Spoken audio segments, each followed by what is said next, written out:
She passed out while carrying trays. The Mafia boss snatched her diary, searching for emergency contacts. He read the last line she'd written that morning.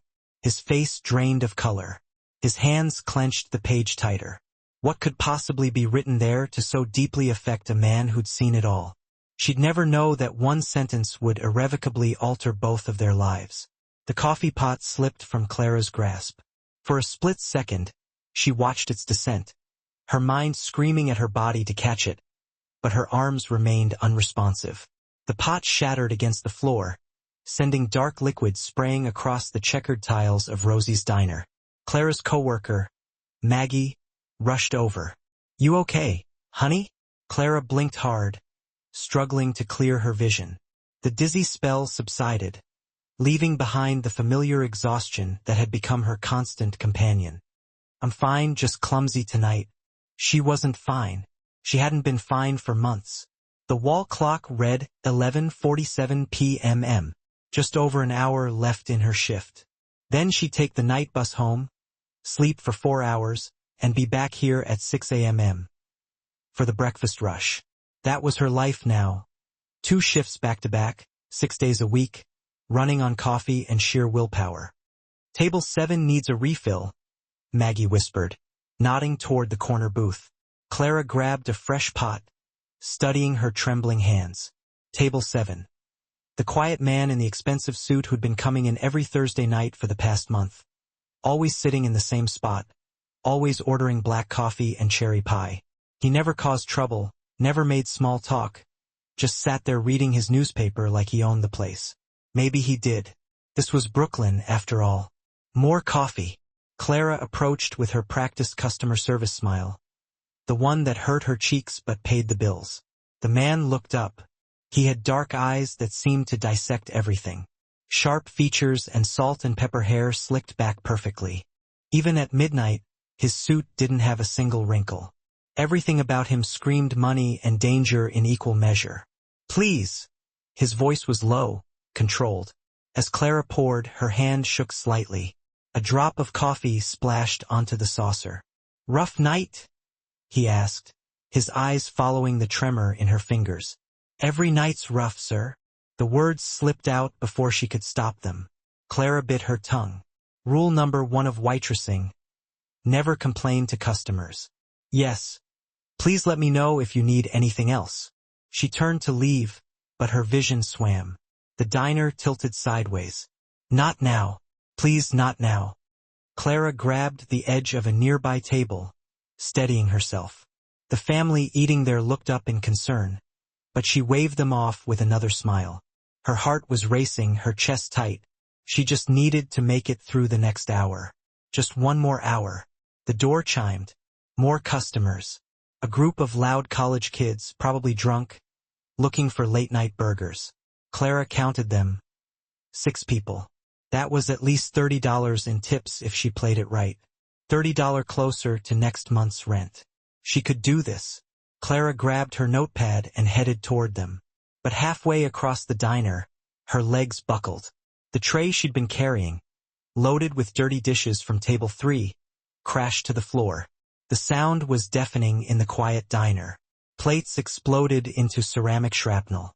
Glasses shattered, and Clara went down with them, her knees hitting the tiles hard before her whole body followed. The world went dark at the edges. She heard screaming Maggie's voice, high and panicked. "Someone call 911.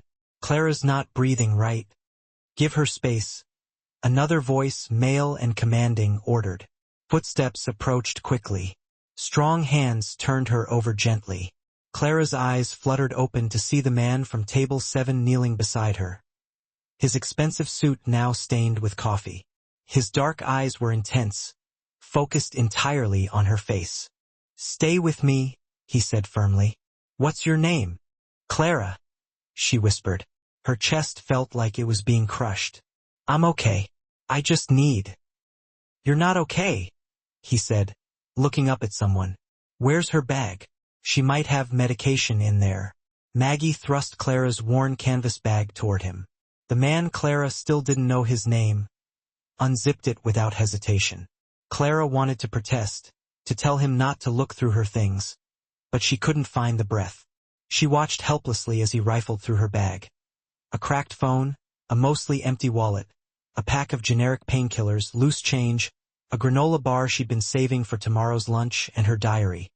"No," Clara tried to say, but it came out as barely a whisper. He pulled out the small leather-bound book, probably looking for emergency contact information on the inside cover. Clara's heart raced even faster. That diary held everything: her fears, her pain, her secrets, things no one was supposed to see. The man flipped it open. His eyes scanned the first page. Then he flipped to the back, likely looking for recent entries with phone numbers. Clara watched his face as he read the last line she'd written just that morning. Sitting on her bathroom floor at 5 a.m., before anyone else in her apartment building was awake. His expression changed. The controlled, almost cold demeanor cracked. His jaw tightened. His fingers gripped the diary harder. And for a moment he just stared at the page, completely still. Around them, chaos continued. Maggie was crying. The cook had come out from the kitchen. Someone said the ambulance was 3 minutes away, but the man from table 7 didn't move. He just kept staring at that last line, his dark eyes fixed on Clara's handwriting. Finally, he looked down at her. When their eyes met, Clara saw something she didn't expect. Recognition, not of her face, but of her pain, as if her words had reached through and touched something buried deep inside him. "What's your brother's name?" he asked quietly. Clara's blood went cold. How did he? The diary. He'd read it. He'd read what she wrote. Asterisk, "I'm sick, and it's getting worse. The doctor said I need treatment I can't afford, but I can't stop working. Can't let Jake know. My brother's future depends on me. If I quit now, we lose everything. So I'll keep going until I can't anymore. Maybe that makes me stupid, but Jake's going to college.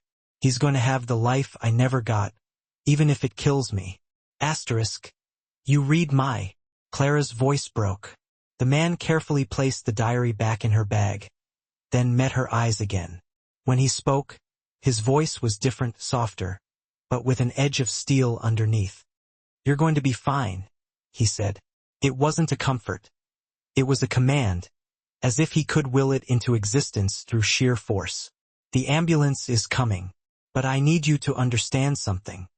He leaned closer, and Clara caught the scent of expensive cologne mixed with gun oil. A strange combination that should have scared her, but somehow didn't. "You don't have to carry this alone anymore." Before Clara could ask what he meant, the paramedics burst through the door. The man stood up smoothly, stepping back to give them room. As they loaded her onto a stretcher, Clara kept her eyes on him. He stood there in his ruined suit, her words from the diary clearly still echoing in his mind, watching her with an expression she couldn't quite read.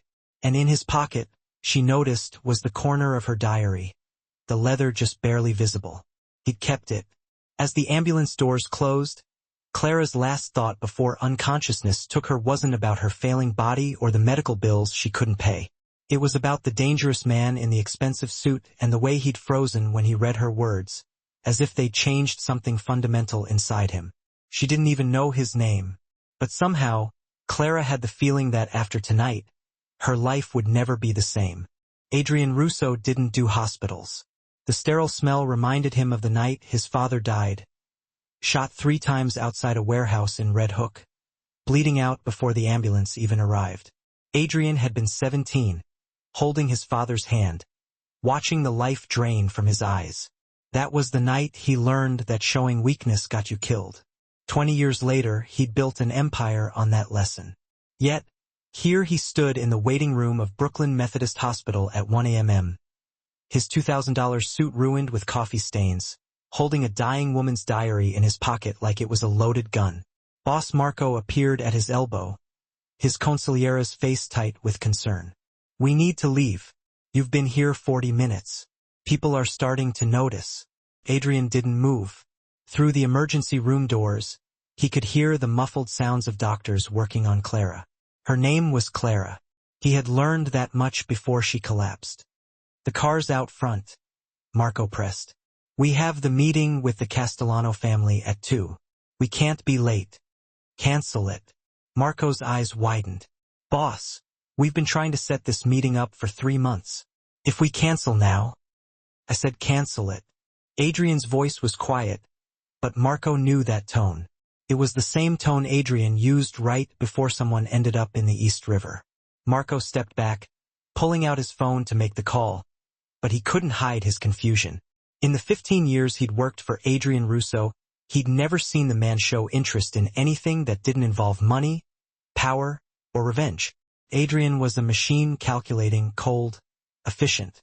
He eliminated problems, expanded territory, and showed mercy to no one. That was why people feared him.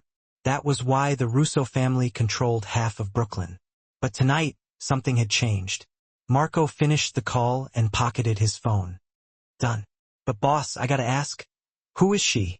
Adrian's hand unconsciously touched the diary in his pocket. A waitress.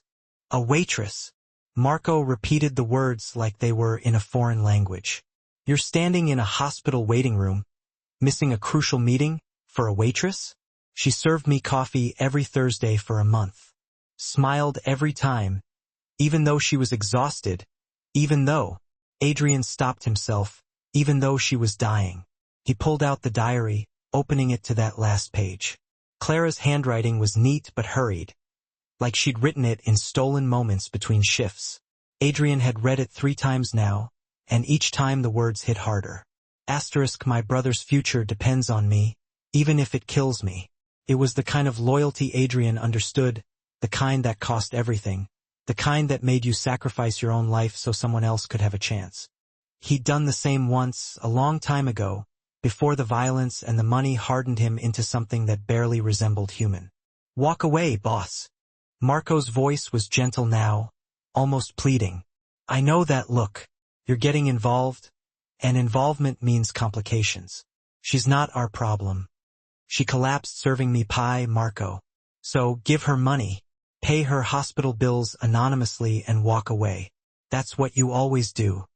Marco moved closer, lowering his voice. You show weakness, and our enemies will exploit it. You know this. Your father taught you this. Adrian's jaw tightened at the mention of his father. Giovanni Russo had been a hard man, but fair. He built the family business through blood and respect. And he died because he'd made one mistake. He trusted the wrong person. Trust nothing but power. His father had said with his dying breath, emotions make you weak. Weakness gets you killed. Adrian had lived by those words for 2 decades. He'd become exactly what his father wanted, ruthless, feared, untouchable. He'd buried every soft feeling so deep that he'd forgotten what it felt like to care about anything beyond the next deal, the next territory, the next threat to eliminate. Then tonight, he'd read 7 words that somehow cracked that armor. Asterisk, my brother's future depends on me. She reminds you of someone, Marco said suddenly, understanding dawning on his face. Your sister. Adrian's hand clenched around the diary. Don't, boss. Sophia died 15 years ago. You couldn't save her then. You can't save every. I said don't. Adrian's voice was ice. Marco raised his hands in surrender. I'm just saying, getting emotionally involved with some random waitress because she reminds you of. She's not random. Adrian finally looked at his consigliere. She's been working herself to death in that diner, smiling at customers, pretending everything's fine, fighting alone, and nobody noticed. Nobody cared. So, now you care? Marco's voice held disbelief. Adrian Russo, the man who had Tommy Ritchie's hands broken for skimming $200, cares about a sick waitress. Tommy stole from me. She's never taken anything from anyone. Adrian slipped the diary back into his pocket. She's just trying to save her brother. A doctor emerged from the emergency room, clipboard in hand. Adrian was across the waiting room before the man could blink. Clara Bennett, Adrian said. How is she? The doctor looked confused. Are you family? Yes. The lie came easily. Adrian had learned long ago that confidence made truth irrelevant. The doctor sighed. She's stabilized, but her condition is serious. Severe anemia, malnutrition, and what appears to be an undiagnosed heart condition. She needs immediate treatment and rest. Instead, her records show she's been working double shifts 6 days a week. He shook his head. If she continues like this, she'll be dead within 6 months. 6 months. Adrian felt something he hadn't experienced in years. Genuine anger that wasn't about business or betrayal. This was something else, something protective and fierce. What does she need? Adrian asked. Treatment, medication, and most importantly, she needs to stop working herself into an early grave. But according to her insurance, or lack thereof, none of that's happening. The doctor's expression was sympathetic but resigned. See it all the time. People choosing between survival and bills. Usually the bills win. Not this time, Adrian thought. Can I see her? She's sedated. Won't be awake until morning. The doctor checked his clipboard. You can come back during visiting hours. At a.m. Adrian nodded and turned to leave. Marco followed silently until they reached the parking lot, where Adrian's black Mercedes waited, his driver standing at attention. You're really doing this, Marco said. It wasn't a question. Adrian opened the car door but paused. My father taught me that emotions make you weak. Maybe he was right. Maybe this is the stupidest thing I've ever done. He pulled out Clara's diary one more time, looking at it in the dim parking lot light. But she's fighting alone, Marco, and I remember what that feels like. He climbed into the car, the diary still in his hand. For the first time in 15 years, Adrian Russo felt something pierce through the armor he'd built around himself. It was uncomfortable, unfamiliar, and potentially dangerous. But as the car pulled away from the hospital, Adrian didn't tell his driver to take him home. Instead, he said, find out everything about Clara Bennett. Where she lives, who her brother is, what she owes, who she owes it to. I want a full report by morning. Marco stared at him from the front seat. Boss. And Marco, Adrian met his eyes in the rearview mirror. Not a word to anyone. This stays between us. As the city lights blurred past, Adrian opened the diary again. Reading Clara's words one more time. His father would have called this weakness. But Adrian was beginning to think that maybe, just maybe, his father had been wrong about some things. Clara woke to fluorescent lights and the steady beep of a heart monitor. For a moment, she didn't remember where she was. Then it all came flooding back.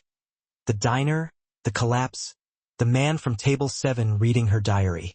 Her hand flew to her chest, panic rising. Easy there, honey. A nurse appeared, adjusting the 4 in Clara's arm. You're at Brooklyn Methodist. You gave everyone quite a scare last night. What time is it? Clara's voice was hoarse. Almost 9 a.m. 9 a.m. Clara's eyes widened. She should have been at the diner 3 hours ago for the breakfast shift. Maggie would be covering, but she couldn't handle the morning rush alone. Clara would lose tips, maybe even her job. She couldn't afford to lose her job. I need to leave. Clara sat up too quickly. The room spun, but she gritted her teeth against the dizziness. I need to sign myself out. Miss Bennett, you collapsed from exhaustion and malnutrition. The doctor wants to run more tests. I can't afford tests. Clara was already pulling the 4 from her arm, ignoring the nurse's protests. I don't have insurance. I can't pay for this. I need to go. You need to rest. I need to work. Clara swung her legs over the side of the bed. Her clothes from last night were folded on a chair, coffee-stained and wrinkled. Perfect. Please, I'm fine. It was just a dizzy spell. I'll take it easy. Promise. It was a lie and they both knew it. The nurse opened her mouth to argue, but the door swung open. Clara looked up, expecting a doctor. Instead, she saw him. The man from table 7 stood in the doorway, no longer wearing the coffee-stained suit. Now he wore all black, expensive slacks, a fitted shirt, and a leather jacket that probably cost more than Clara's entire year of rent. Behind him stood 2 men, both built like brick walls, wearing matching dark suits and cold expressions. They looked like they'd walked straight out of a Mafia movie. Clara's heart rate spiked. The monitor beeped faster. Who are you? She demanded. pulling the thin hospital blanket around herself protectively. The man stepped inside, and his two companions positioned themselves by the door like guards. The nurse took one look at them and quickly excused herself, practically running out of the room. "My name is Adrian Russo." His voice was calm, controlled. "We met last night." "I know we met. You went through my bag." Clara's embarrassment morphed into anger, safer than fear. "You had no right to read my—" She stopped, her eyes searching the room. "Where's my diary?" Adrian reached into his jacket. Clara tensed, half expecting a gun. Instead, he pulled out her leather-bound diary and held it out to her. "Here." Clara snatched it from his hand, clutching it to her chest. Her face burned with humiliation. This stranger, this dangerous-looking stranger, had read her most private thoughts. Her fears about dying, about leaving Jake alone, about failing everyone who depended on her. "Did you show this to anyone?" Her voice shook despite her attempt to sound strong. "No." Adrian's dark eyes held hers. "Your secrets are yours." "Then why are you here?" Clara demanded. "Why did you come to the hospital? Why do you have—" She gestured at the two silent men by the door. "An entourage?" One of the men, tall with graying hair at his temples, spoke up. "Miss Bennett, Mr. Russo wanted to ensure you were receiving proper care." "I don't need anyone ensuring anything." Clara stood up, swaying slightly but refusing to sit back down. "I'm checking myself out. Thank you for returning my diary, Mr. Russo. But you can leave now." Adrian didn't move. "You collapsed last night.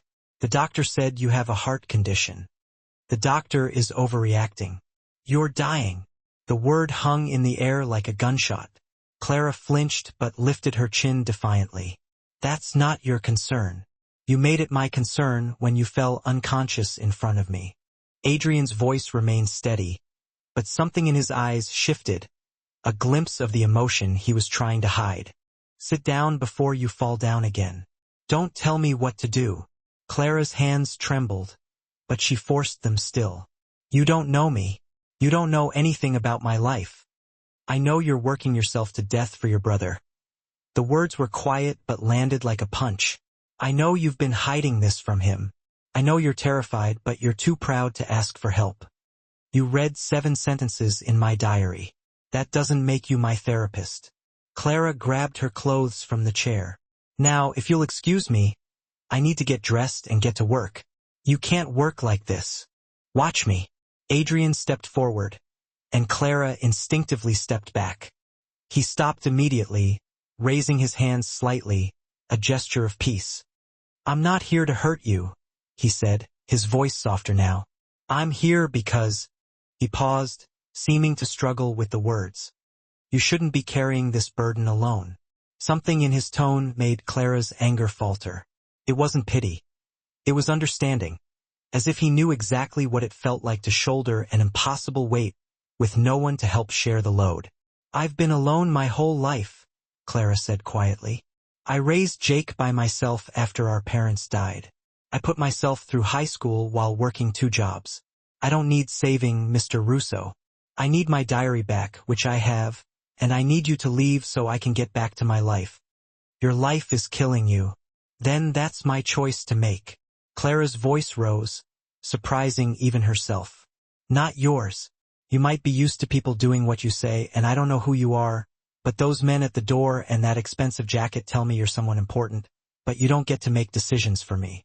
Adrian studied her for a long moment. Clara saw something like respect flicker across his face. "You're right," he said finally. "I can't make decisions for you, but I can make you an offer. I'm not offering money." Adrian's expression was unreadable. "I'm offering a choice. You can walk out of here, go back to the diner, work yourself into an early grave, and leave your brother alone in this world. Or what?" Clara interrupted, her voice sharp. Adrian met her eyes directly. "Or you let me help, not out of pity, but because I understand what it means to fight alone, and because last night I read words that reminded me I used to be human." The vulnerability in that last sentence caught Clara off guard. For just a moment, the dangerous mask slipped, and she saw the man underneath.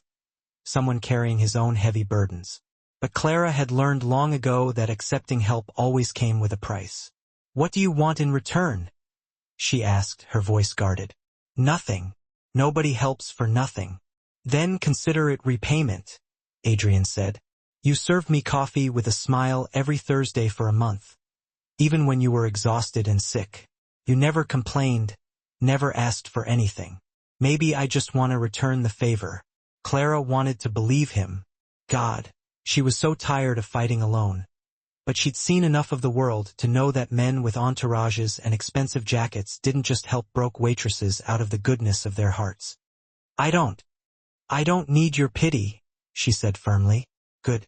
Adrienne's lips curved into something that might have resembled a smile. "Because I don't give pity, but I do pay my debts." Before Clara could even formulate a response, he turned on his heel and walked toward the door, his two ever-present men falling into step right behind him. At the threshold, Adrian paused, turning back to look at her. "The hospital bills are covered. Before you even try to argue, it's done. Consider it payment for all those cups of coffee." His eyes locked with hers, conveying a silent message. "Get some rest, Clara. And when you're ready to stop being so stubborn, you know where to find me." "I don't even know where to find you," Clara said, the words barely audible. "Rosie's Diner, table 7, every Thursday." And with those final words, he was gone, disappearing into the night. Clara stood alone in the sterile hospital room, her worn diary clutched tightly against her chest, her mind reeling from everything that had just transpired. She should have been angry, maybe even insulted by his high-handedness. Instead, for the first time in what felt like an eternity, she felt a flicker of something she'd almost completely forgotten existed. Hope. And that terrified her more than anything else. Adrian sat in the plush leather interior of his Mercedes, parked across the street from a dilapidated apartment building in Sunset Park, his gaze fixed on Clara as she slowly climbed the exterior stairs to the 3rd floor. She moved gingerly, one hand gripping the railing for support, pausing every few steps to catch her breath. It was Thursday night, just 3 days after her release from the hospital. She had discharged herself that very morning and gone straight back to work at the diner, completely disregarding the doctor's stern warnings. Adrian knew all of this because he had someone watching the diner, reporting her every move. "Boss, this is getting seriously weird," Marco said from the driver's seat, his voice laced with concern. "We're literally stalking a waitress." "Research," Adrian corrected him, his tone sharp. "There's a difference." "No, there really isn't." Adrian simply ignored him, his eyes continuing to follow Clara until she finally disappeared inside apartment 3C. Through the grimy window, he could see the lights flick on, dim and weak, undoubtedly from cheap, energy-saving bulbs. The building looked like it should have been condemned years ago, a forgotten relic of a bygone era. Cracked concrete, rusted fire escapes clinging precariously to the side, windows patched haphazardly with cardboard to keep out the elements. This was where she lived. This was where she came home to after working grueling 16-hour shifts, where she hid her illness from the world, where she pretended that everything was perfectly fine. The thick file that Marco had meticulously compiled sat heavy on Adrienne's lap. Clara Bennett, 26 years old. Both parents had tragically died in a car accident when she was only 19, leaving her to care for her younger brother, Jake, who was just 11 years old at the time. No other family, no one to turn to for help. She had dropped out of community college without a second thought to raise him, working multiple dead-end jobs just to keep them both fed and sheltered. Currently, she was 3 months behind on rent, owed money to what seemed like half a dozen different creditors, and was facing imminent eviction at the end of the month. And through it all, she had somehow managed to keep Jake in school, making sure he had everything that he needed to succeed. "The kid's smart," Marco had said when presenting him with the file, his voice filled with a grudging respect. "Straight A's, a member of the debate team, applied to 6 different colleges. Teachers say he's got real potential. Potential that would be utterly destroyed if his sister were to die." Adrian was just about to tell Marco to drive away, to put an end to this bizarre surveillance, when the apartment door opened once again. A teenage boy stepped out, a basketball tucked firmly under his arm, wearing worn sneakers that were clearly on their last legs and a jacket that was at least 2 sizes too big for him. He was tall and lanky, with the same dark hair as Clara. Jake. Adrian watched as the kid jogged down the stairs and headed toward the corner of the street, where a makeshift basketball court had been set up. Really, it was nothing more than a rusty hoop nailed to a telephone pole. 2 other boys were already there, and they greeted Jake with the easy familiarity and warmth of longtime friends. "He doesn't know," Adrian said quietly, the words barely a whisper. "What about his sister? He has no idea she's dying." Marco glanced down at the file again, double-checking the information. "Says here that Clara told the landlord her brother thinks she's just working extra shifts at the diner to save up money for his college fund. The kid has absolutely no clue that they're about to be evicted or that she's even sick." Adrian got out of the car, the click of the door echoing in the quiet street. "Boss, what are you doing?" Marco called out, his voice laced with concern. "Watching." He crossed the street, staying close to the shadows, his movements deliberate and cautious. The boys were playing a spirited game of one-on-one, their laughter echoing off the surrounding buildings, filling the night air. Jake was surprisingly good. Quick reflexes, a decent shot, but his shoes were falling apart, held together with nothing more than duct tape. "Jake, dinner!" Clara's voice called out from the 3rd-floor window, clear and strong despite everything. Jake grabbed the basketball, said goodbye to his friends, and jogged back toward the building. As he passed Adrian's position, the boy's phone rang, the shrill tone cutting through the night. He answered it without even looking at the caller ID, and Adrian couldn't help but overhear his side of the conversation. "Yeah, Mom's working late again," Jake said, his voice filled with a mixture of acceptance and resignation. "No, I'm fine. She left money for pizza." I know. I'll eat vegetables tomorrow." Jake laughed, the sound light and carefree. "She worries too much. I keep telling her I can take care of myself, but she still acts like I'm still a kid." Adrienne's chest tightened with a sudden, unexpected surge of emotion. Jake called Clara Mom, and he had absolutely no idea that his mom was sacrificing her very life for him, slowly killing herself to ensure that he had a future. Jake disappeared inside the building, the door closing behind him with a soft thud. Adrian returned to the car, his mind racing. "What now?" Marco asked, his voice laced with curiosity. "The rent. How much does she owe?" Marco consulted the file once again. 3 months at $1,200 a month, $3,600 total. The landlord filed eviction papers yesterday. "Pay it anonymously, Marco. Pay it tonight. Make it look like a clerical error or some kind of Good Samaritan fund. I don't care. Just make sure they can't trace it back to me." Marco sighed heavily, but he pulled out his phone and began tapping away at the screen. "What else?" "The bills in the file. Medical, utilities, credit cards. Pay them all. Set it up so the payments come from different accounts, different sources. Make it look random. You realize this is completely insane, right?" Marco was already typing furiously, his fingers flying across the keyboard. "We're in the business of breaking legs, not playing fairy godmother. We're in the business of power." Adrian corrected him, his voice firm and unwavering. "And sometimes, power means helping people who deserve it. Since when?" "Since I read 7 words that reminded me of my sister." Sophia had been 17 years old when she died, the victim of an accidental overdose from the pills she'd been taking to stay awake while studying. She'd been working 2 part-time jobs and taking night classes, all in a desperate attempt to help Adrian pay off their father's mounting debts after he was killed in a senseless accident. Adrian had repeatedly told her to stop, assuring her that he would handle everything, but Sophia was always stubborn, fiercely independent, and determined to help in any way that she could. She had pushed herself too hard, burning the candle at both ends until there was nothing left. And one night, her heart had simply given out, unable to withstand the constant strain. Adrian had been just 22 years old at the time, already deeply entrenched in the family business, already building his fearsome reputation as someone who showed no mercy, No weakness, no compassion. And when Sophia died, whatever small piece of humanity he had left inside of him had died right along with her, leaving him cold, ruthless, and utterly devoid of feeling. Until 3 nights ago, when he had seen that same deadly determination burning brightly in the eyes of a struggling waitress. Clara was Sophia all over again, fighting alone against insurmountable odds, working herself to death, too proud and too stubborn to ask for help. But this time Adrian could do something about it. This time he had the power and the money to make a difference, even if she would undoubtedly hate him for it.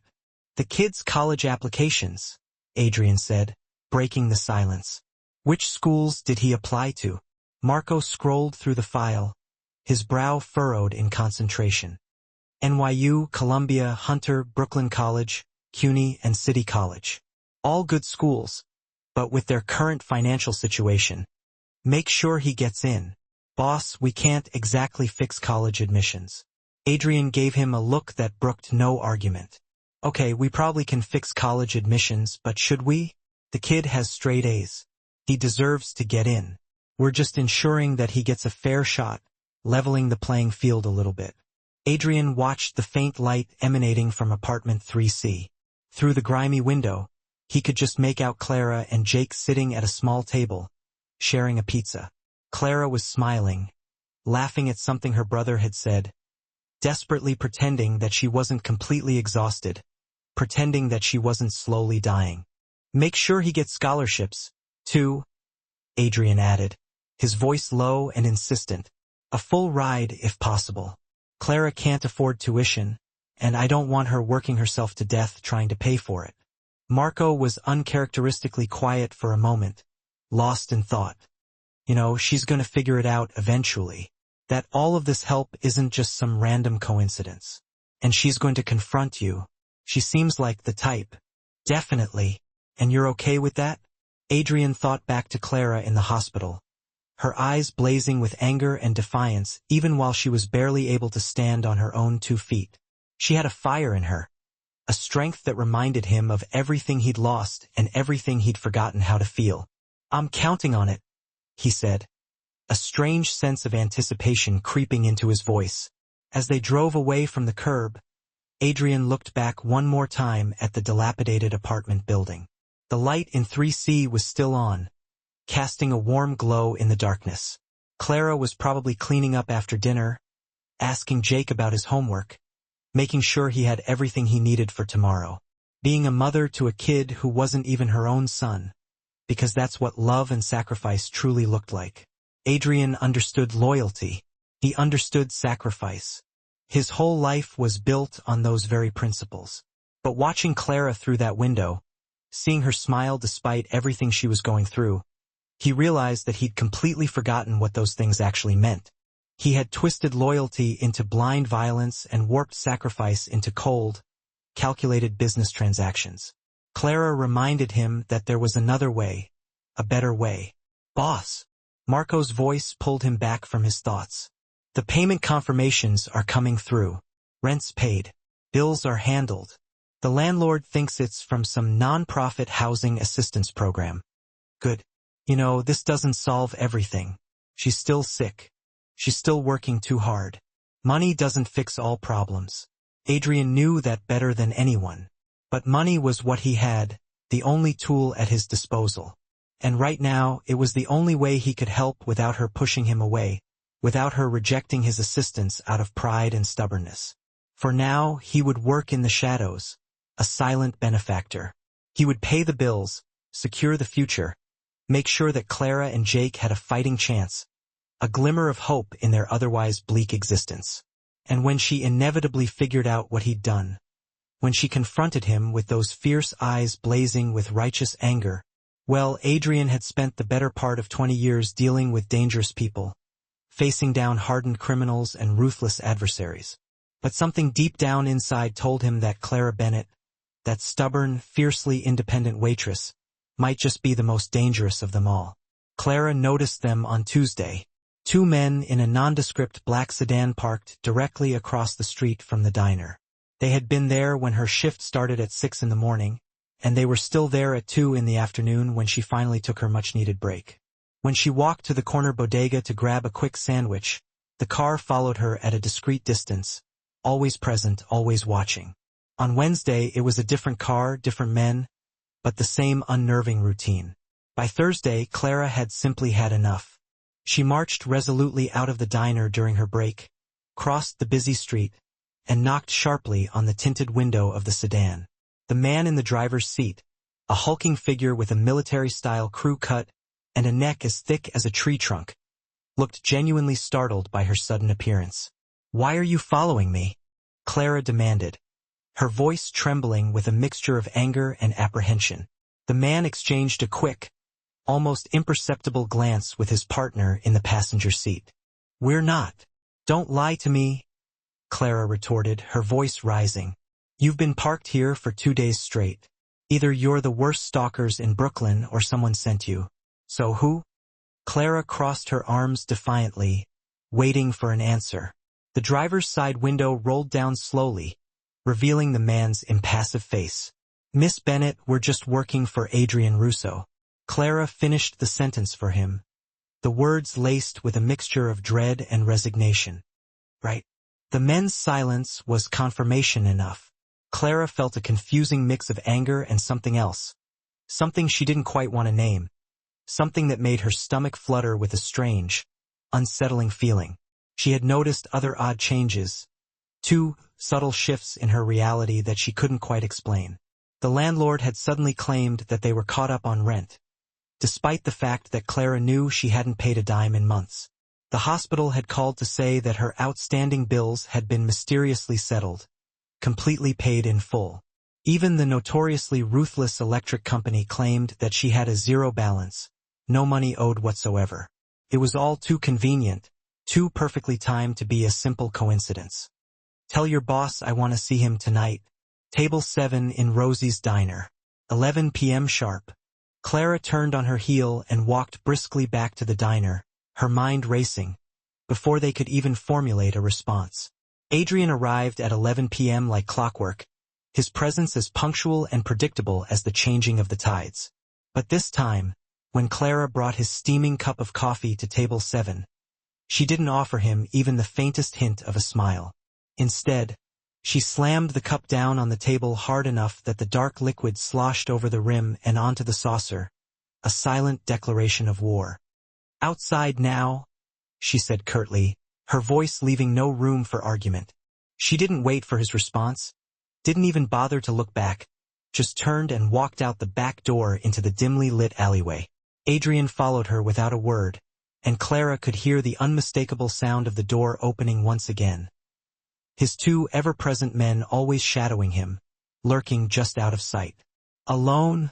Clara said sharply, her voice cutting through the silence of the alley. Adrian waved them off with a dismissive flick of his wrist. The men retreated back inside the diner, though Clara could still see their dark silhouettes through the grimy glass window of the door, watchful and ever vigilant. She and Adrian faced each other in the dim alleyway, the muffled sounds of the city humming around them, a constant backdrop to their tense confrontation. "You paid my rent," Clara stated, her voice flat and accusatory. Not a question, a statement. "Yes." "And my hospital bills, and my utilities, and my credit cards." "Yes." His simple, unwavering honesty caught her completely off guard. She had fully expected denials, elaborate excuses, anything but this blunt admission of guilt. "You had no right. You were 3 days away from being evicted. Your brother would have been homeless. You were slowly killing yourself. I couldn't just stand by and watch that happen." "That's not your problem." Clara's voice rose, fueled by a potent mix of anger, frustration, and a strange, unfamiliar sense of vulnerability. "I didn't ask for your help. I don't want your charity." "It's not charity?" Adrian stepped closer, his dark eyes intense in the dim streetlight, boring into her soul. "It's a debt. You smiled at me every Thursday for a month. You treated me like a human being, not a monster. You have no idea how rare that is in my world." His jaw tightened, a flicker of pain crossing his face. Clara's anger faltered, momentarily replaced by a hesitant curiosity. What world is that exactly? Who are you, Adrian Russo? He was quiet for a long moment, as if carefully considering how much to reveal, weighing the potential consequences of his honesty. Someone you should probably stay away from. Too late for that. You've already inserted yourself into my life. You're having me followed by men who look like they break kneecaps for a living. They do. Clara blinked, stunned by his casual admission. What? Break kneecaps? Among other things, Adrian's expression was unreadable, his face a carefully constructed mask of indifference. I run a family business, Clara. The kind that doesn't make it into legitimate newspapers, the kind that operates in the shadows and survives through fear. The Mafia. Clara had suspected it, of course, but hearing it confirmed out loud sent a shiver of fear racing down her spine, making her heart pound in her chest. You're a criminal. Yes. And you're involving me in whatever this is. She gestured vaguely between them, encompassing the entire chaotic situation. Why? Adrian pulled her worn diary from the inside pocket of his jacket. He'd been carrying it with him again, a silent reminder of the connection they shared. Because I read this, and I saw my sister. Sophia worked herself to death trying to help me pay off our father's debts after he was killed. She was only 17 years old, and I let it happen because I was too proud, too focused on building power to see what it was costing her. By the time I realized what was happening, it was already too late. His voice roughened with emotion, betraying the deep pain that he had carried with him for so long. Clara's anger began to melt away, slowly transforming into something softer, more compassionate. Adrian, I can't save Sophia, but I can help you. He held out the diary to her, offering it back as a symbol of trust. I know you don't want my help. I know you're too proud to accept it, but your brother needs you alive, Clara. And right now, you're on the same destructive path that Sophia was. Clara took the diary, her hands trembling slightly. You can't just fix everything with money. I know, but it's what I have. It's all I have to offer. His eyes met hers, pleading, earnest. Let me do this, please.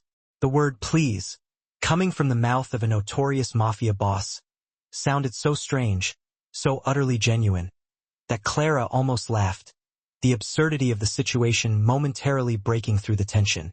Instead, she found herself nodding slowly, her resistance crumbling. Okay, but on one condition. No more men following me. It's creepy, and I can take care of myself. Adrienne's expression darkened, his jaw tightening. The men stay. Excuse me, you don't understand what me helping you really means. He glanced towards the street, his gaze hardening. I have enemies, Clara. Rivals who would love nothing more than to exploit any sign of weakness.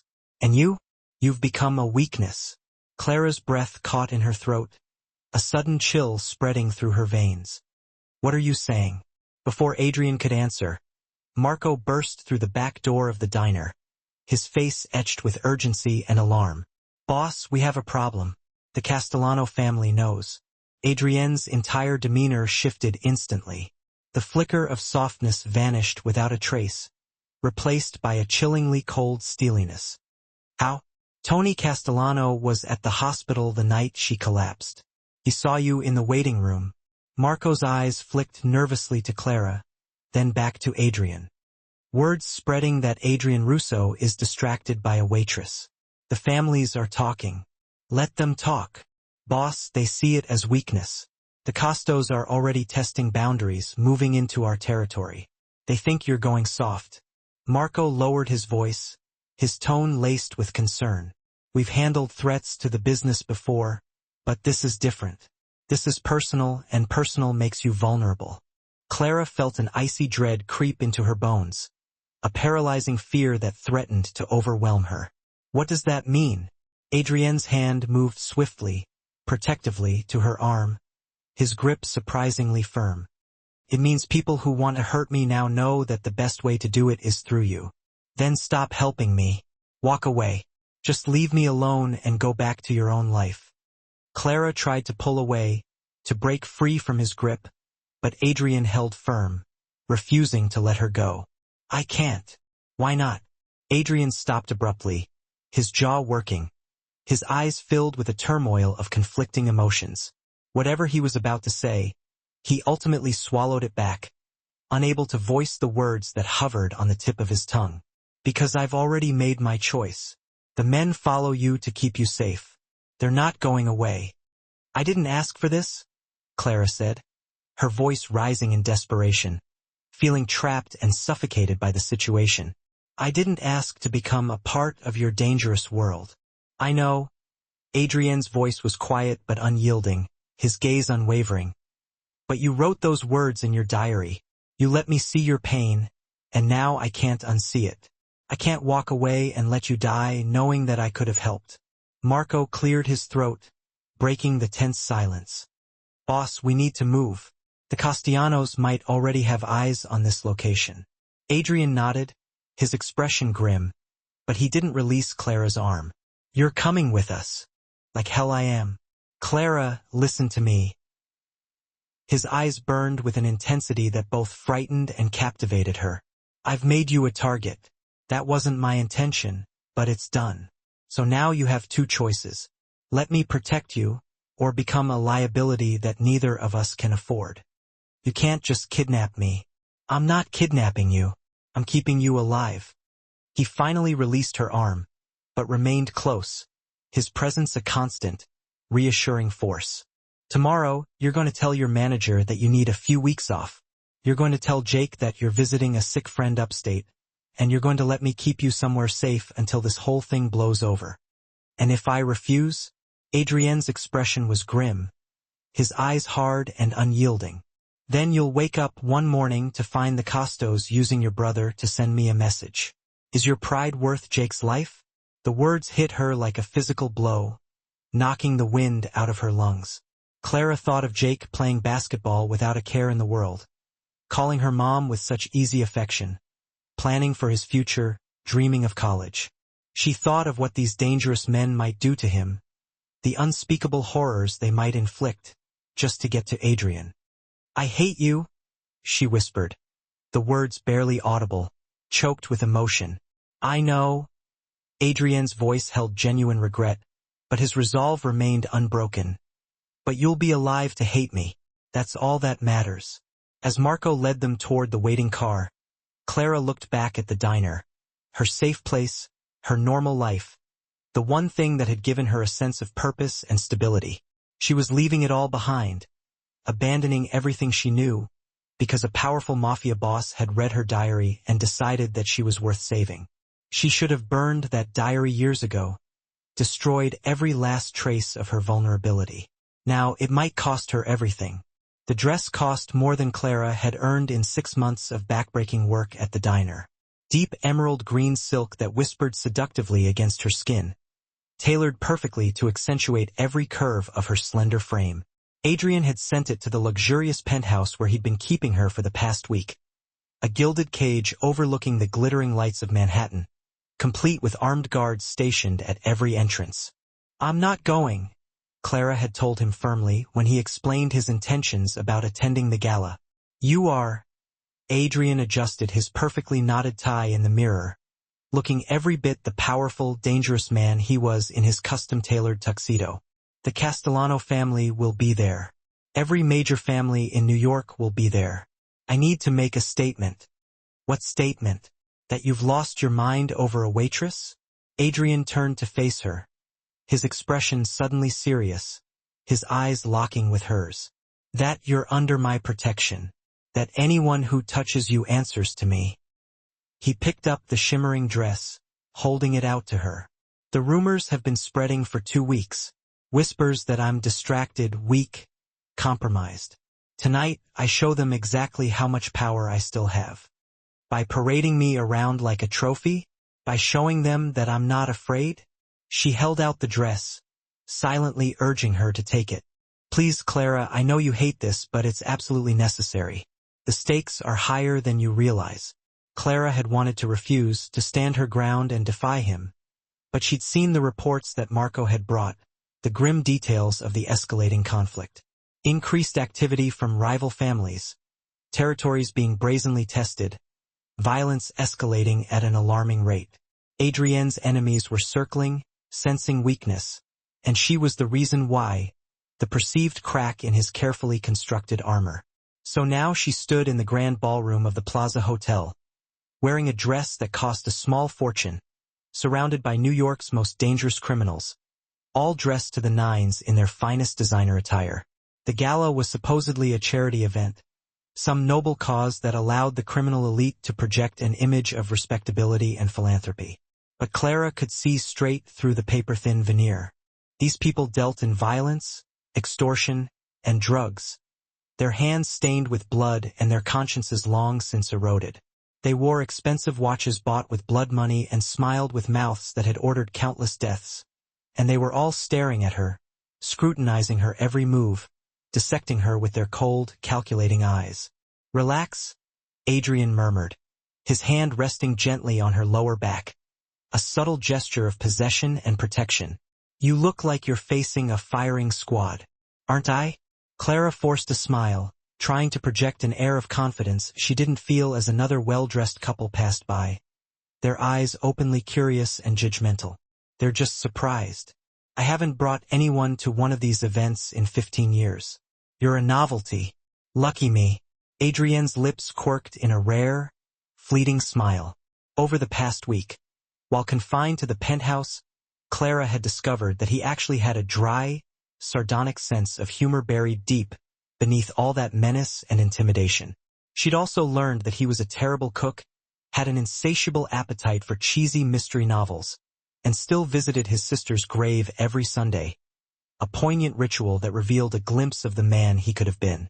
She was slowly learning to see the human being beneath the carefully constructed monster, and that, she realized with a growing sense of unease, was the most dangerous thing of all. "Adrian Russo," a voice cut sharply through the murmur of the crowd, breaking the fragile spell that had momentarily enveloped them. A man approached, his movements smooth and deliberate, radiating an aura of power and control. 50s, silver hair impeccably styled, an expensive suit that spoke volumes about his wealth and status.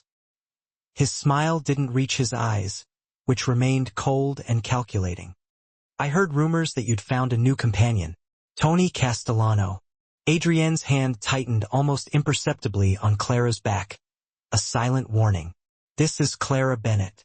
Tony's eyes raked over Clara like she was a piece of meat on display, assessing her value, stripping her bare with his gaze. "Charming. Tell me, Miss Bennett, what does a pretty young thing like you see in our Adrian? Besides his wallet, of course." Clara could feel Adrian tense beside her, his muscles coiling with suppressed anger, but she spoke before he could react, her voice clear and steady despite the tremor of fear that ran through her. "I see someone who actually gives a damn about people beyond their usefulness. Can you say the same, Mr. Castellano?" Tony's forced smile froze on his face, replaced by a flicker of something darker, more dangerous. Around them, several people stopped mid-conversation, sensing the building tension, anticipating the confrontation. Then Tony laughed, a harsh, barking sound that echoed in the crowded ballroom. "She's got fire. I can see the appeal." He leaned closer to Adrian, his voice dropping to a low, menacing whisper. "But fire burns out, my friend. Especially when you're distracted playing house with a girl who doesn't belong in our world.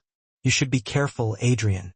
Women like that can be expensive, in more ways than one." "This conversation is over." Adrian's voice was like ice, his words cutting through the air with chilling precision. "Is it?" Tony's eyes glittered with malice. "Because word on the street is that you've gone soft, Adrian. Paying bills for waitresses, missing important meetings, leaving territory undefended. It makes a man wonder if the great Adrian Russo has finally found his weakness. And weaknesses, as you well know, are meant to be exploited."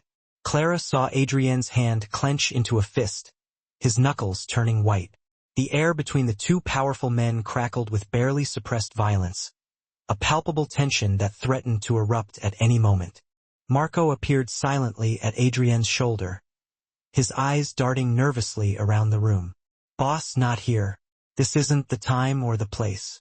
Tony smirked, a knowing glint in his eyes, and walked away, disappearing back into the throng of elegantly dressed guests. But the damage was done. Clara could feel the eyes on them, the whispers spreading like wildfire, the judgment and speculation swirling around her like a toxic fog. "I'm sorry," Clara said quietly, her voice filled with genuine regret. "I shouldn't have said that. I shouldn't have come. You were right. I don't belong here. You were perfect." Adrian guided her gently toward the bar, his hand still protectively on her back. "But he's right about one thing. You don't belong in this world." Before Clara could respond, the room suddenly tilted, the world spinning around her. It was subtle at first, just a slight dizziness, a fleeting moment of disorientation. Clara blinked hard, trying to focus, to regain her balance. She'd been feeling off all day, a strange combination of exhaustion and unease, but she had stubbornly ignored it, pushing herself to keep going. She had to get through tonight, had to prove to Adrian that she wasn't just a liability, that she could handle this dangerous world. "Clara." Adrian's voice seemed far away, distant and distorted. "Are you all right?" "Fine," she managed to choke out, her voice barely a whisper. "Just need some air. I just need to." But when she tried to walk, to take even a single step, her legs wouldn't cooperate, refusing to obey her commands. The ballroom swirled around her, a dizzying kaleidoscope of tuxedos and gowns, the music blurring into a cacophonous drone. Her heart hammered erratically against her ribs, beating too fast, too irregular, a frantic drumbeat of impending doom. "Not now, please. Not now, Clara. Not here, not like this."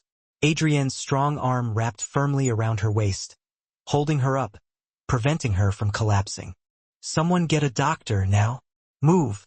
Clara tried to speak, to reassure him that she was fine, that it was just a temporary lapse, but the words wouldn't come, trapped in her throat. Her vision narrowed to a dark, constricting tunnel, the edges blurring and fading. She could hear gasps of shock, hushed whispers, feel the weight of dozens of eyes watching her, scrutinizing her every move, witnessing her weakness on full display. She was falling, her body surrendering to the inevitable darkness, but Adrian caught her, his grip unyielding, lowering her gently to the floor. His face swam above her, his dark eyes wide with a fear she had never seen from him before, an emotion so raw and vulnerable that it shattered the carefully constructed facade of the ruthless Mafia boss. "Stay with me," he commanded, his voice rough with panic, his hand cupping her face. "Clara, stay with me. Don't you dare leave me now." Around them, the whispers grew louder, more insistent, laced with malice and judgment. "She's collapsing. I knew it. Told you she was a liability. This is what happens when you bring civilians into our world. They're too weak, too fragile, they just can't handle it." "Enough!" Adrienne's voice cracked like a whip through the ballroom, silencing the murmurs instantly.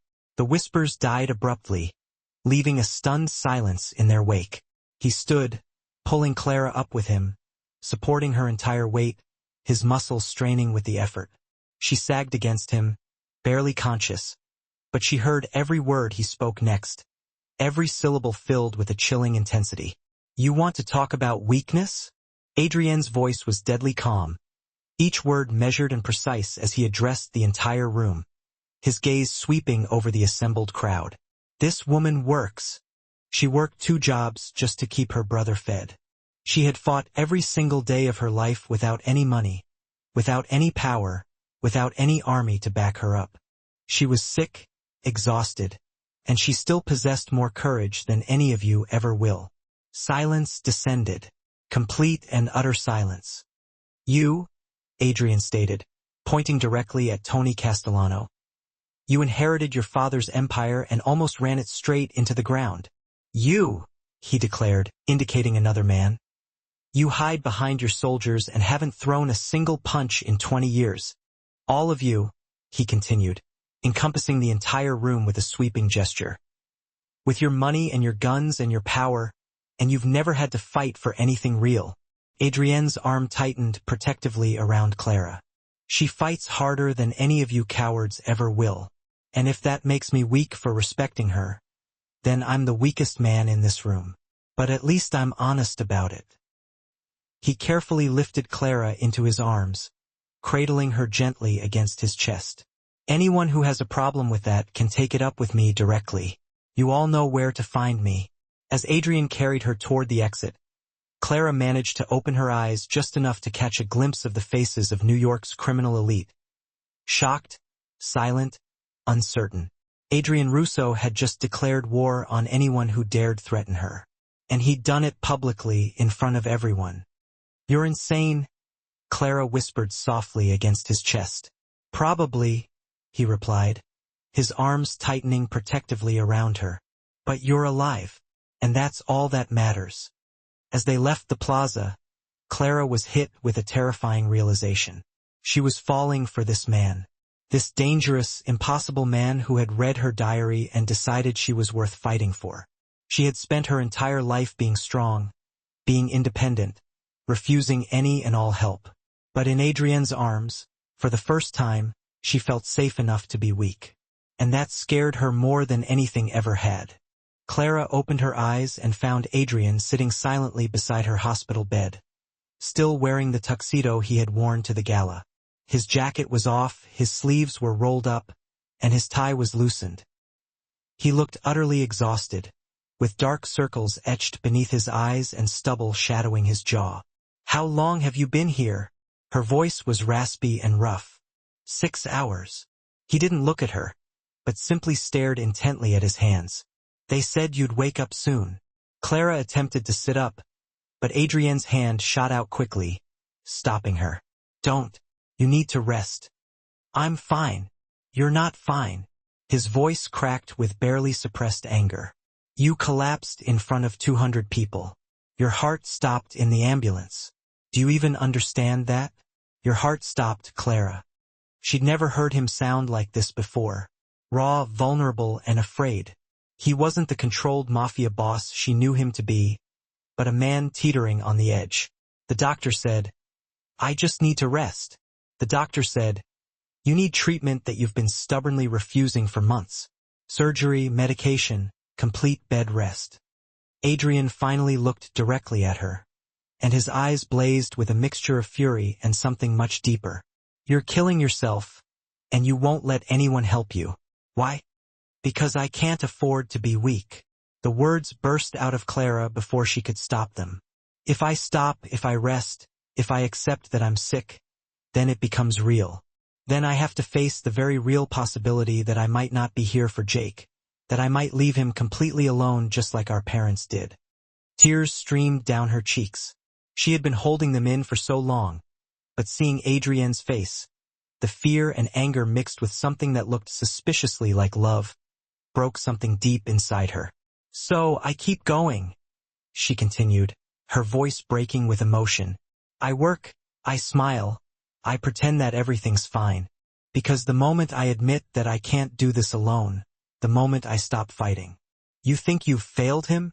Adrian finished quietly, his voice barely a whisper.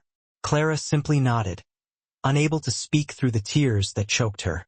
Adrian stood and moved to the window, turning his back to her. For a long, silent moment he remained that way. When he finally spoke, his voice was different, softer, more vulnerable than she had ever heard it. I had a sister, Sophia. She was brilliant, beautiful, stubborn as hell. A ghost of a smile flickered across his face. After our father was killed, the family business fell to me. I was 22, barely knew what I was doing. The debts were absolutely crushing us. Clara listened intently, watching the tension visibly etched in his shoulders. Sophia tried to help. She took on 2 jobs, went to school at night, studied until she literally passed out from sheer exhaustion. I told her to stop, that I'd handle it all myself, but she was proud, just like someone else I know. He glanced back at Clara. She said it was her family, too. Her responsibility. Sound familiar? Adrian. One night, she took pills to stay awake and focused for a crucial exam. Her young heart simply couldn't handle it. She died on our bathroom floor while I was out collecting debts. His voice turned cold, hard, and emotionless. I found her in the morning, 17 years old, and I found her dead because I was too proud to admit that we desperately needed help, because I let her carry a weight that was never hers to carry in the first place. Clara's heart ached deeply for him. It wasn't your fault, was it? Adrian turned to face her, and for the first time she saw the full weight of his guilt. I could have stopped her. I could have sent her far away, gotten her completely out of that life. But I needed her. I was selfish and it killed her. You were barely more than a kid yourself. I was the older brother. I was supposed to protect her. He moved back to the bed, sitting down heavily on the edge. For 15 long years, I buried that guilt deep down under layers of violence and power. I became exactly what this world demanded of me.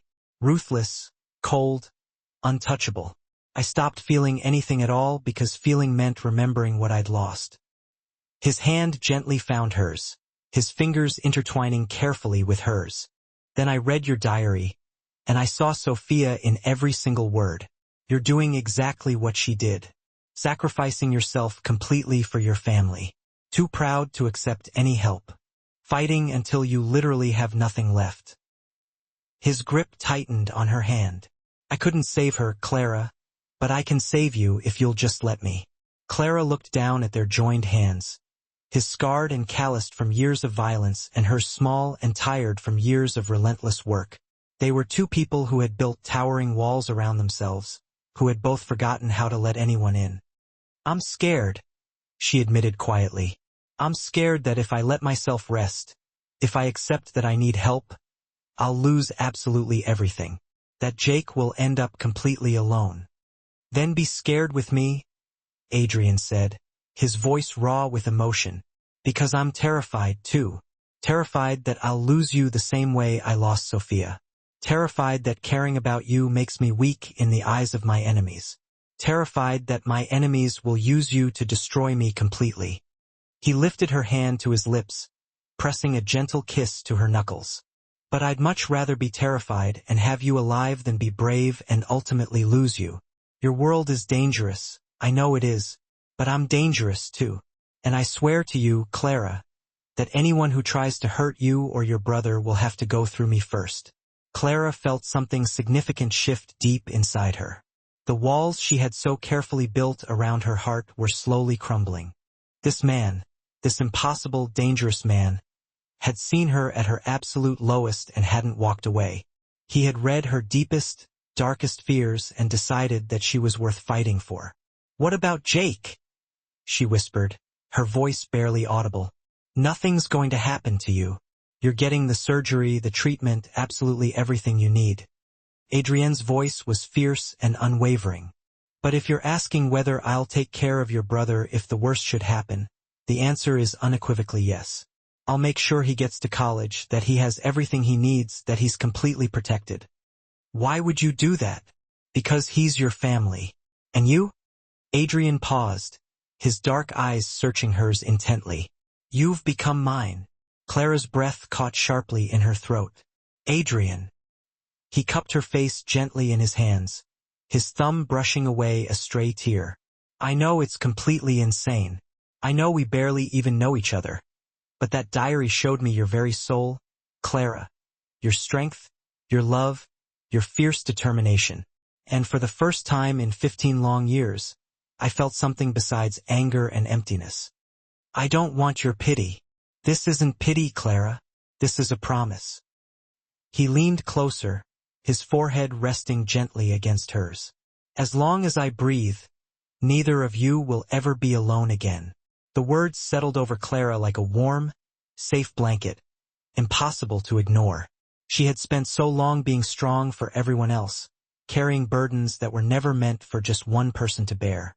But maybe, just maybe, she didn't have to carry them completely alone anymore. I'm still going to argue with you, she said, a small smile breaking through her tears. I'm counting on it. Adrian smiled too, a genuine, warm smile that transformed his usually hard features into something almost boyish. You wouldn't be Clara if you didn't fight me every single step of the way. And you're still a criminal. Unfortunately, yes, that part's definitely not changing. Clara laughed despite everything. Despite the hospital, despite the fear, despite the apparent impossibility of their situation. And when Adrian kissed her, gentle and careful as if she might break, she kissed him back. For the first time in years, Clara allowed herself to hope for a future beyond mere survival. And it terrified her almost as much as it thrilled her. 3 months later, Clara stood in front of the mirror in Adrian's penthouse, barely even recognizing herself. The surgery had been successful. The treatment was working wonders. Color had returned to her cheeks. And for the first time in years, she didn't feel like she was carrying the entire weight of the world squarely on her shoulders. She could breathe deeply without pain, walk without experiencing dizziness, wake up without constantly wondering if today would be her last. She was alive, truly alive. Behind her, the city stretched out in a dazzling display through floor-to-ceiling windows, a view she had grown quite accustomed to over the past several months of her recovery. Adrian had insisted that she stay here, where he could personally monitor her progress, where his private doctors could check on her daily. She had argued, of course, but not very forcefully. "You ready?" Adrian appeared in the doorway, looking unfairly handsome in dark jeans and a simple black sweater. Casual Adrian was still something that Clara was slowly getting used to. No suits, no armor, just the man underneath. Nervous, Clara admitted honestly.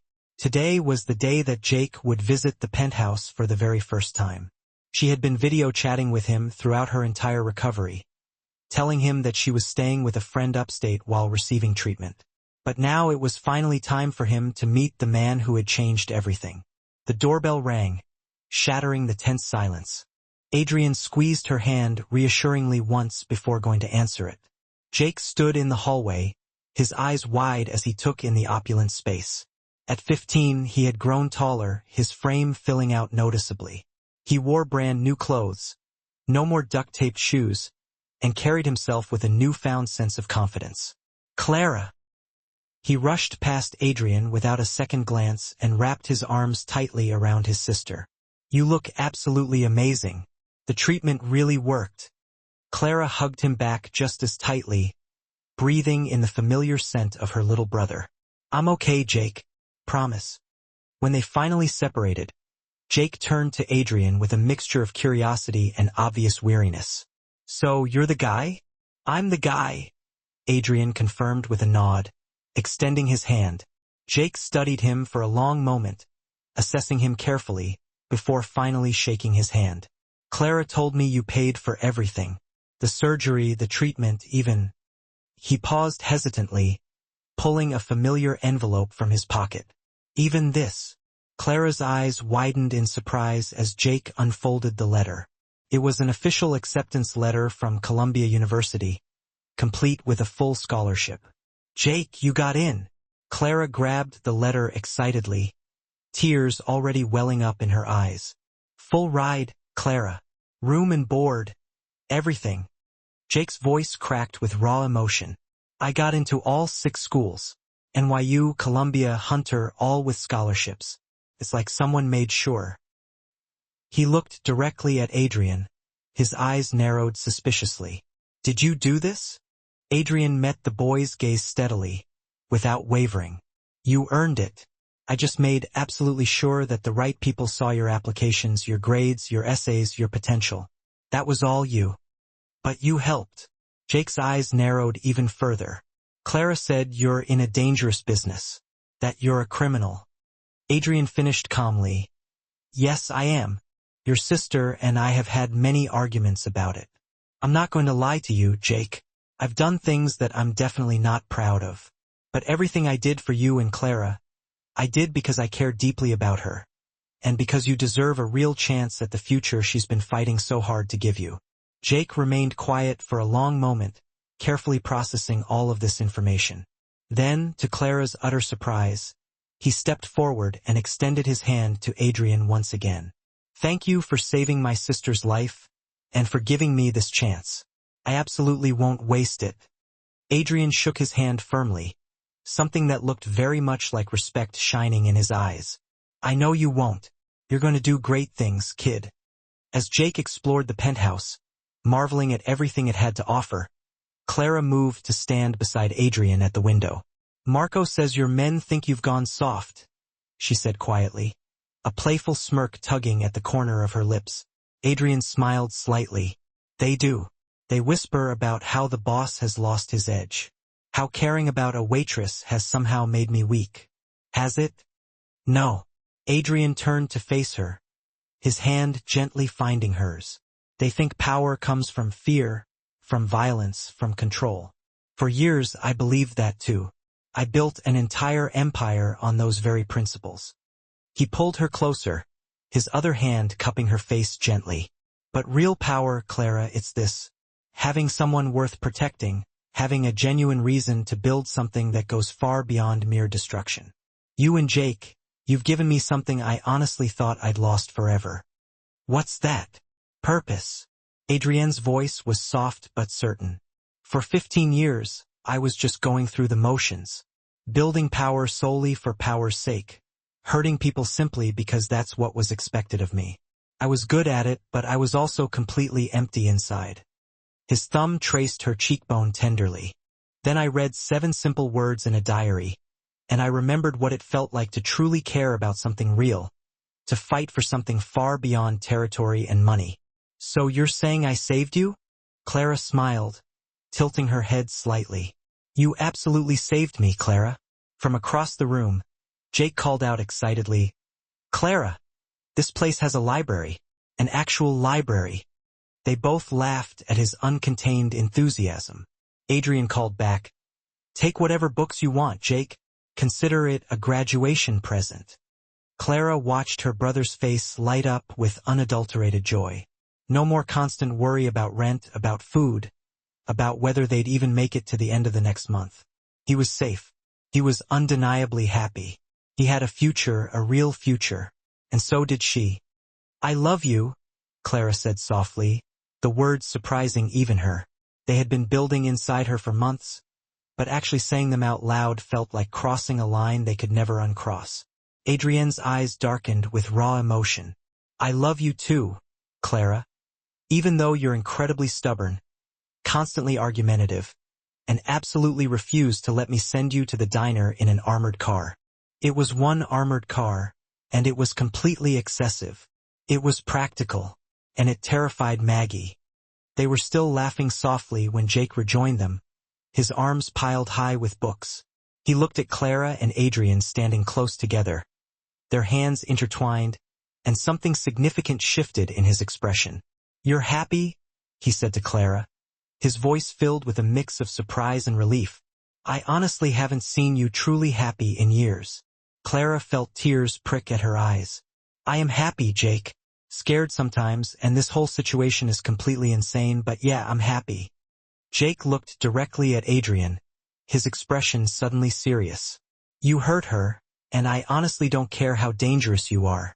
I'll find a way to hurt you back. Adrienne's lips quirked into a wry smile. Noted, though your sister is far more terrifying than you might actually think. She's already threatened me with a coffee pot twice. Both times deserved, Clara added with a playful wink. As the warm afternoon sun streamed through the windows, Clara stood between the 2 most important people in her life.